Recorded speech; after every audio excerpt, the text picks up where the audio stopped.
and welcome to the first day of Mental Health Week. I've been waiting for this week for months and months and months now, and it's finally here, and I'm so excited, and I can't wait to see what you guys actually come up with. You know, it's like Christmas morning when you wake up on Monday morning of Mental Health Week. You wake up and you see all of the lovely mental health videos that are on your YouTube feed, and I'm really excited to see what you guys come up with today. So let's just get right on into the first video of Mental Health Week. So today's topic is mental health and blank.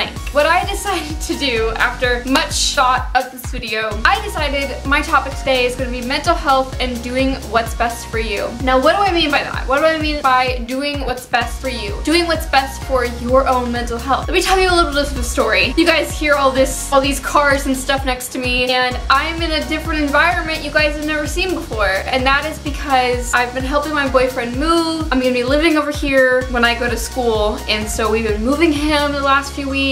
I'm transferring to a new college next fall. Just a lot of stuff is going on in my life right now, and it's been really stressful. So mental health has been really, really low. And I had my uncle say to me, do what's best for you. You shouldn't care about what anyone else thinks. Do what is best for you in your life. That's really stuck with me these last few weeks. And what I mean by do what's best, an example I have is if something in your environment is causing your mental health to decrease, take yourself out of that environment. Change your surroundings. Make an environment that is better and good for your mental health. Today, I want to list some things that you guys can do for your mental health this week. Value yourself. Don't listen to all of the negative things in your head saying you can't do it, saying you're worthless, saying you're useless. I get these thoughts too in my head. Big cycle in my head where I feel like I say to myself, I'm worthless. I feel like I don't deserve what I have. And these things keep me up at night. These thoughts keep me up at night. How is that helping my mental health? Instead of saying all of these negative things to yourself, why don't we say positive things to ourselves? What I've been doing lately is if I start in the cycle again saying I'm worthless, I don't deserve this, I go back on that and I say I do deserve this. I am worthless. I'm not a failure. And the more times that we say positive things about ourselves, the more times that we repeat that to ourselves, sooner or later, we're gonna start believing it. Take care of yourself. Don't let your mental illness be an excuse not to take care of yourself. Exercise, eat good food, go on a run, do things that make you happy. Don't let your mental illness be an excuse for you not taking care of your body, your mind, and your surroundings.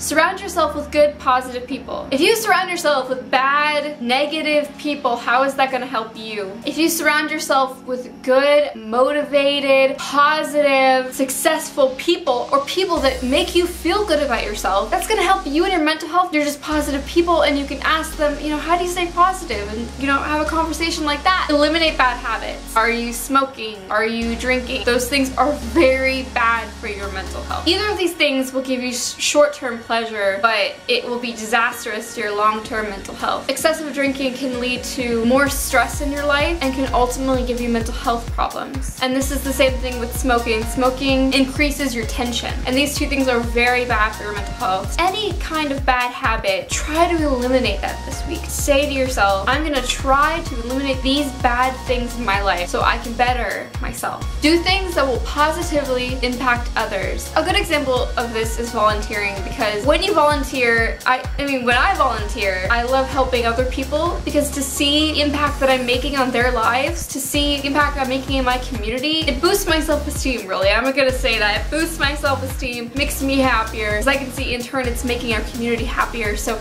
I really enjoy volunteering. Now, a big thing that I've been doing the last few weeks, and I'm not gonna show you because I don't have it with me, so let's just pretend that this is one. I'm keeping a diary. Now, I've talked about this before, and I've talked about how awesome it is to keep a journal, but oh my gosh, it's such a good thing to keep a journal, because you can write down whatever you want to in your journal. No one is gonna see it. And with me, I've been doing a lot more in my journal lately. I've been writing my thoughts down, I've been doodling, every time I go to a movie, I tape down the movie ticket and then decorate the page. It's just a beautiful thing for only you to see. So when you look at it, it makes you happy. So it's something just for you and just for your happiness, and you can write down whatever you want in that journal because it really gets your emotions out and it really makes you happy at the end of the day. Learn how to handle the stresses in your life. Now, coping skills, I've made many videos on coping skills. If you guys want to check them out, I'll leave some down below. And we're having a day filled with coping skills, mental health week. Coping skills are your best friend. A coping skill is something to distract you from what you're feeling. Whether it be you watch a happy movie, you read a good book that you like, maybe you like to play music, maybe you like to make a YouTube video for other people, maybe you do something creative, maybe you just play video games. I always say video games are a great coping skills because if you're angry or something like that and your mental health is really low and you feel like crap, I like to play a video game because you get that anger out, you get that stress out, and you kill some Nazi zombies. And so I really feel like that's a good coping skill. Now, breathing techniques and learning how to breathe is a beautiful thing to learn. And I learned a lot of my breathing techniques in therapy. I like to listen to breathing techniques or meditation recordings to help me calm down. That's a beautiful thing to help us calm down if we're really stressed out. And the last thing I want to talk about is prayer and meditation. Now, if you're not religious, it doesn't matter. Prayer, it's proven that prayer and meditation reduces stress. And it's a beautiful thing. I do it too. I do it mostly every day. I pray. I am religious, but I know a lot of friends who aren't religious and they do meditation, and I do meditation as well as prayer. And it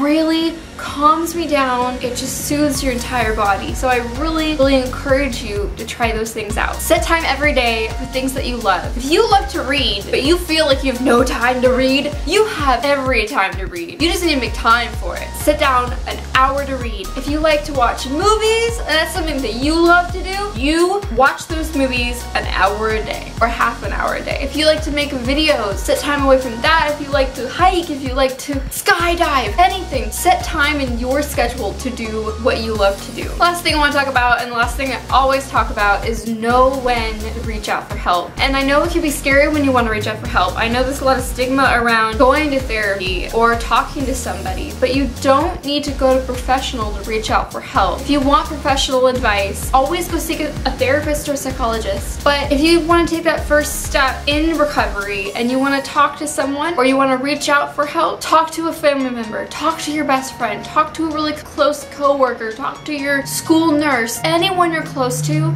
and anyone that you feel that can help you is a great person to talk to. Be with them and talk to them about what's wrong or what you're stressed about. Tell them what you're stressed about, talk to them, and ask for their support. But if you want professional advice, going to a therapist is always good. I've been in therapy off and on all my life. I loved going to therapy. It was hard, but I really saw some results, and I feel like I wouldn't be here right now without therapy or without reaching out for help. So yeah, so that was my first video for Mental Health Week.